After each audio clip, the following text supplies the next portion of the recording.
40 Days with Jesus. අරුන්ගේ වැරදි නැමැති අඳුර ගැන කෑගසන ලෝකයක තමන්ගේ හදවත නැමැති පහන දල්වා ගන්නට අද දින අපට ආරාධනා ලැබී ඇත. මා ප්‍රියාදර සහෝදර සහෝදරයන් විසුද්ධ සුභාරංචිය තුළ අපට දකින්නට ලැබෙන ඉතාමත් තීරණාත්මක අවස්ථාවක්. අතේ ගල් ගැටගත් පිරිසක් සහ වරන්දේ බැඳුණු ස්ත්‍රියක් ජේසුස් වහන්සේ ඉදිරියට පැමිණෙනවා. එපිරිසට අවශ්‍ය වුණේ ඇඩදඬුවම් කර මරා දමන්නටයි. නමුත් ජේසුස් වහන්සේ ඔවුන්ට පැවසූ වදන මුළු ලෝකයම නිහඬ කළා. ඔබ අතරින් පව් නොකළ තැනැත්තා පළමුව ඇයට ගලක් ගසන්න. මේ වචනේ අද අපේ සමාජයටත් ඉතාමත් වැදගත්. අද අපි ජීවත් වන්නේ අනුන්ගේ වැරදි සෙවීමටත් අනුන්ව විවචනය කිරීමටත් ඉතාමත් දක්ෂ සමාජයකයි. පාරෙ තොටේදී හෝ සමාජ මාධ්‍යයේදී කෙනෙක් වැරද්දක් කළ සැනින් අපි ගල් ගසන්නට සැරසෙනවා.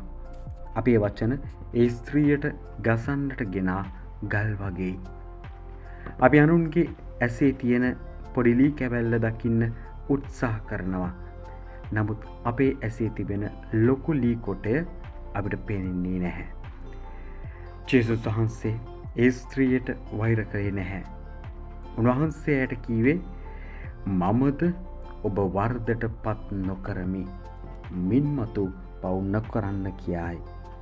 උන්වහන්සේ ඇයට දුන්නේ දඬුවමක් නොව අලුතින් ජීවත් වෙන්නට බලාපොරොත්තුවක්.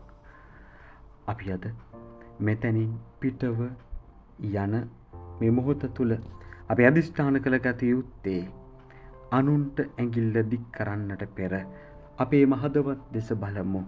අනුන් නිවිශ්‍ය කරලා විනාශ කරලා ඒ වෙනුවට වැටි ඉන්න කෙනෙකුට නැගිටින්නට ආදරයෙන් අත දෙමු.